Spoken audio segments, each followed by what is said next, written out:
একদিন এই পৃথিবী ধ্বংস হয়ে যাবে। মানুষ সহ পৃথিবীর সকল জীবজন্তু, দৈত্য দানব মারা যাবে। জমিন ও আসমান কম্পিত হতে থাকবে। জমিন ফেটে যাবে, বাড়িগাড়ি পাহাড় পর্বত ধ্বনিত তুলার মতো উঠতে থাকবে। অতঃপর শুরু হবে এক নতুন জীবন, সেই জীবনের নাম আখিরাত। সবাইকে এই দুনিয়ার সকল কাজকর্মের হিসাব দিতে হবে। কে যাবে জান্নাতে, কে যাবে জাহান্নামে। মহান আল্লাহ রাব্বুল আলামিন সবাইকে পুনরায় জীবিত করে হাসরের ময়দানে দাঁড় করাবেন।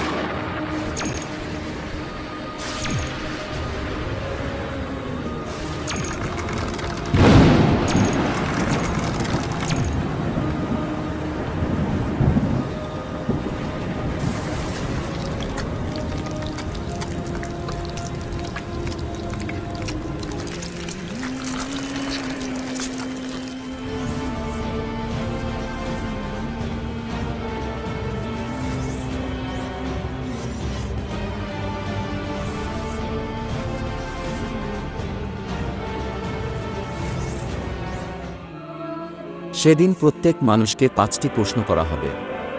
হাদিস শরীফে এসেছে, কিয়ামতের দিন কোনো আদম সন্তান 5টি প্রশ্নের উত্তর দেওয়া ছাড়া এক পাও নড়তে পারবে না।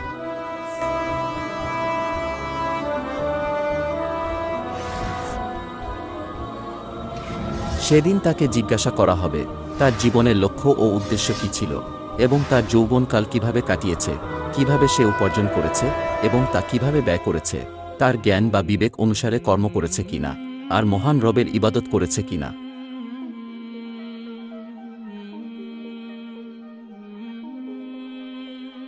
সে নিজের স্ত্রীকে আগুনে পুড়িয়ে হত্যা করেছে, অতঃপর সে জাহান্নামী।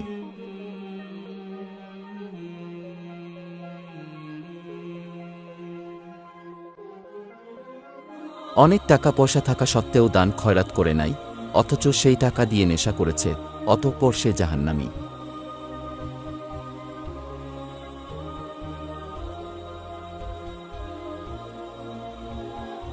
সে একটি মেয়ের সাথে জিনা করেছে এবং সে সর্বদা খারাপ কাজে লিপ্ত থাকত, অতঃপর সে জাহান্নামী।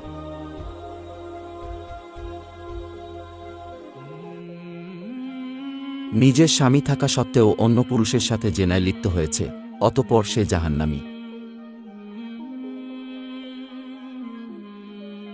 ইসলামের দৃষ্টিতে সুদ ও ঘুষ হারাম, এই হারাম কাজে লিপ্ত হওয়ায় অতঃপর সে জাহান্নামী।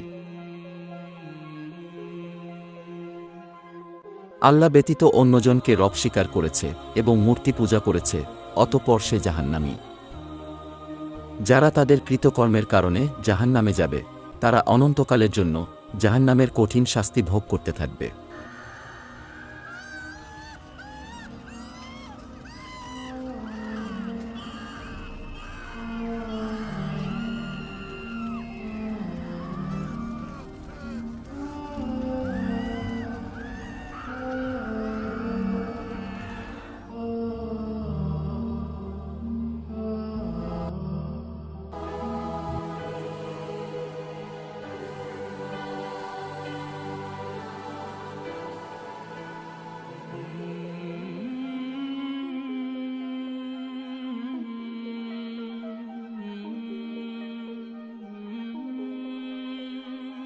এই ব্যক্তি গরিব মানুষের পাশে দাঁড়িয়েছে, দান খয়রাত করেছে, অতঃপর সে জান্নাতি।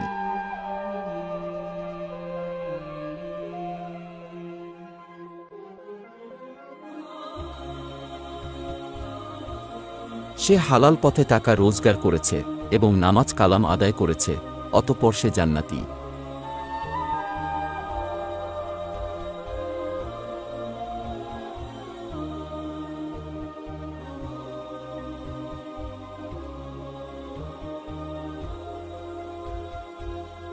অসহায় মানুষদের সেবা যত্ন করেছে এবং মানুষের উপকার করেছে, অতঃপর সে জান্নাতি।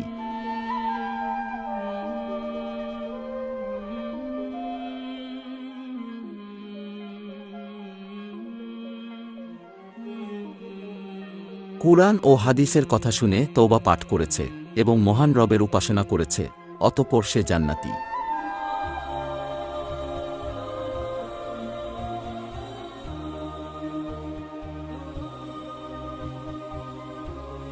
কুরআনের জ্ঞান শিক্ষা দিতে গিয়ে কাফেরদের হাতে পাথরের আঘাতে শহীদ হয়েছে, অতঃপর সে জান্নাতি।